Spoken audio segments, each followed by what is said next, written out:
Today we have a large bumper edition of Comic Guru Update number 24. As you know, we're doing 25 soon. In fact, we've already filmed a little bit of 25.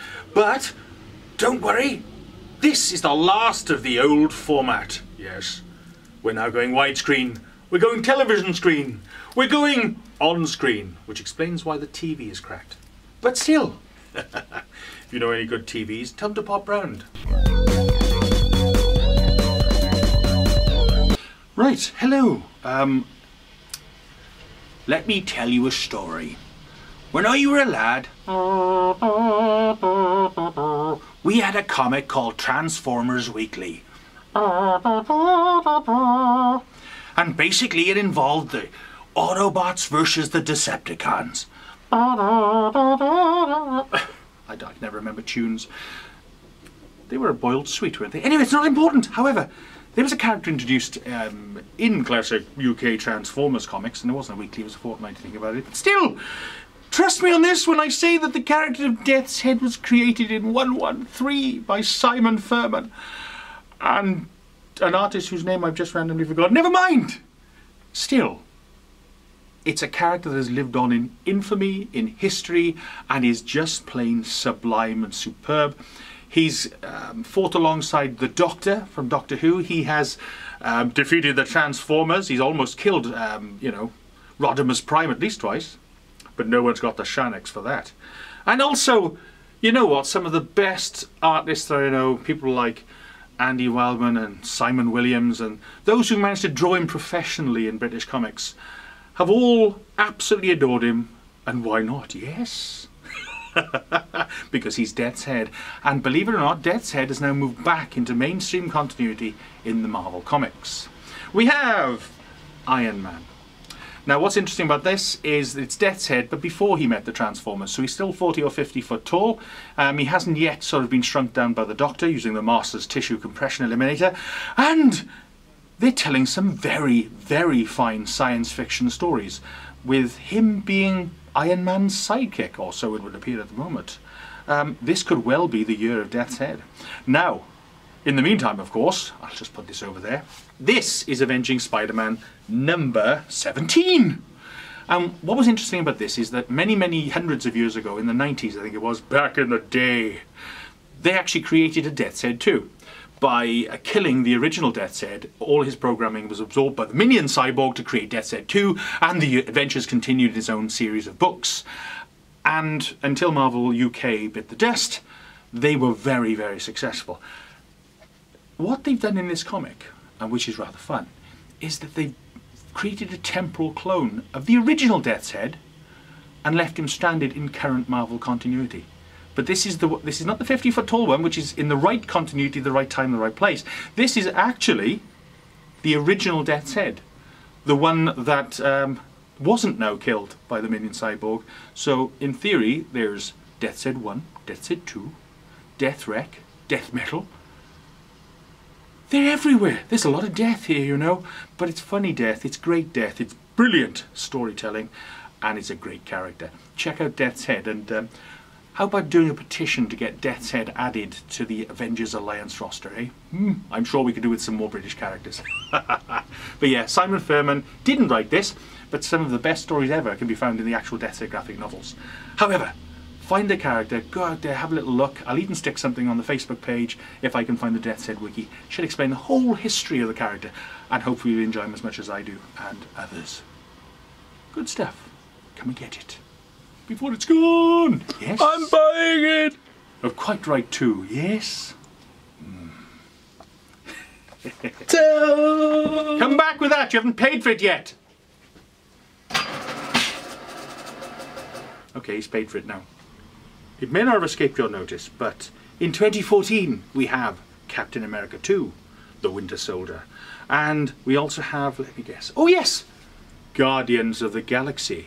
No wintry soldiers here, just spaced out womble natches of a supreme order. I do love the comic. It's got wonderful story by Brian Michael Bendis that seems to be going places. More importantly, the artwork by Steve McNiven is gorgeous. This is geekgasm material. It's one of my best sellers for obvious reasons, and to be honest, check it out. You'll be doing yourself a favour. It's great stuff. Pure space opera, but with a great sense of humour, and of course some of the best and the most original characters out there. I'm a huge fan of Rocket Raccoon and Groot, and pretty much all of them, to be honest. You will love them, and hopefully it'll give you enough of a primer to lead into the Guardians of the Galaxy movie to whet your appetite. That's wet with an H. If it wasn't wet with an H, then whoa. Anyway, next one. Iron Man 3. $1.15 billion to date. Now that puts it way above pretty much everything out there except for 4, possibly 5 other films. You know what? That is staggering. My prediction today, if Iron Man 3 reaches 1.2 billion, I think under sheer momentum alone, if Thor is good, it will actually get to $1 billion as well. I think they'll have projected themselves into one of the largest and most profitable film franchises in history. And one of the things that it's actually held on to, in my eyes, is it's actually increased interest in the comics themselves. That can only be a good thing. And that's what I want to see all the films do. I desperately want Man of Steel to be as successful, to be as good a film. I really, really do, because in the end, that can only help us and help us further the hobby. Comics, for me, is everything. Everything else, no matter how good, is simply icing on the cake. The comics have to be good. And you know what? Iron Man 3 had a central story and an idea that made it good because it started out life as a comic story. Extremis. As you can see, we've got the original director's cuts, we've got odds and sods issues of the original run, literally for £2 an issue. We've got the novelisation by Marie Javins of Extremis by Warren Ellis, and this is excellent. Just goes to show how good the original story was, because the novelisation itself is superb. We should be happy that quality material is ending up on screen. We should be happy that in the end, as comic fans ourselves, we are the ones who are going to benefit, because we're going to see the characters we have loved, in some cases our entire lives, being turned and dealt with and treated with such respect. And it all began here, with the actual stories and the actual comics and books. Come and get them while you still can. They're not expensive, they're just cover price, and well worth reading. Yes, Justice League of America. It's actually drawn by David Finch and written by Jeff Johns, who needs no introduction really, to be perfectly honest. It's a great little story. It follows directly through into the Trinity Wars, which will be the entire 3 different Justice League teams going to war with each other. Hopefully no holds barred. I think that's what we want to see. The artwork is excellent. Beautiful work from him, and something that I think that every fan will enjoy. A troupe of characters we wouldn't necessarily assume to be part of the Justice League, like Catwoman and Simon Baz's Green Lantern. But you know what? I think this shows real potential for the future, and I can recommend it wholeheartedly. One of the more interesting aspects of issue 1, of course, of this new Justice League comic, is that each one came with a cover based on the flags of a different state in America. We have most, if not all of them, left in stock. Actually no, I think we sold out about 4 or 5 different states. But it's well worth, if you're a fan of American history, and there's some brilliant little flags on offer, you might actually use that as an excuse to pick up a very good comic. Justice League of America, out now. Get them before they're gone.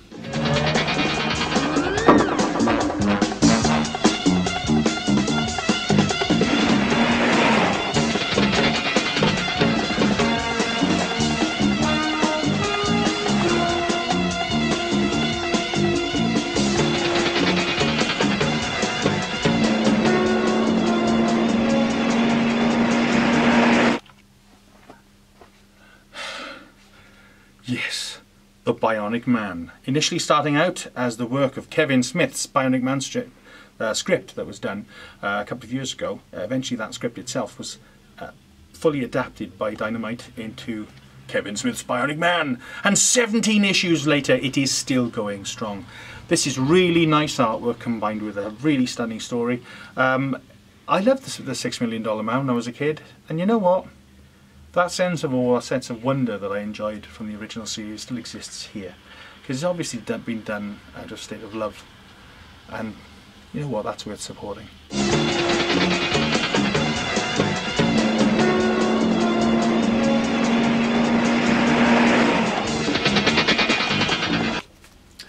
Even though I don't sell it, as you know, I'm a very, very, very big Doctor Who fan. I have gone on a diet, I've lost quite a bit of weight, but I'm still a big Doctor Who fan because something interesting just come out.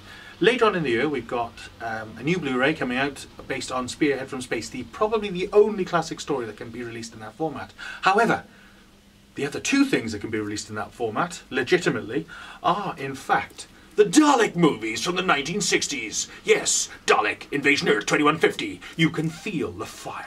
And of course, Doctor Who and the Daleks. Yes, you too can enjoy the wonders that is Peter Cushing. I think I inhaled a full Christopher Lee there. Yes, the true wonders that is Roy Castle's performance. That's probably why I was coughing. And of course, the wonderful, the delectable, the superb Wilfred Mott, although he was known as something Campbell in this one. Was it John Campbell, Sean Campbell? Campbell Soup. That could work. Yes. That explains the slightly tinny performance. No, but joking aside even, we have these. Now, I don't sell them, but I thoroughly recommend them because these are classic Dalek stories. They're released two separately. Dalek Invasion of Earth and what was the other one? Doctor Who and the Daleks. You can buy them separately and you can enjoy them. However, they've done something else.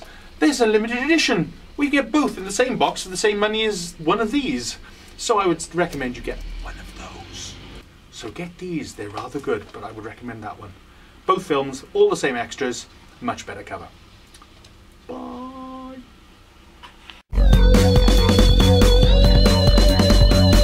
A few little bits. Right, hang on. Hang on now. Hello, my honey. Hello, my darling. Hello, my ragtime girl. I'm okay. If you know any good TVs, tell them to pop round. I like a nice transvestite. But still, that actually made him laugh behind the camera. Anyway, welcome to Comic Guru Update number 24.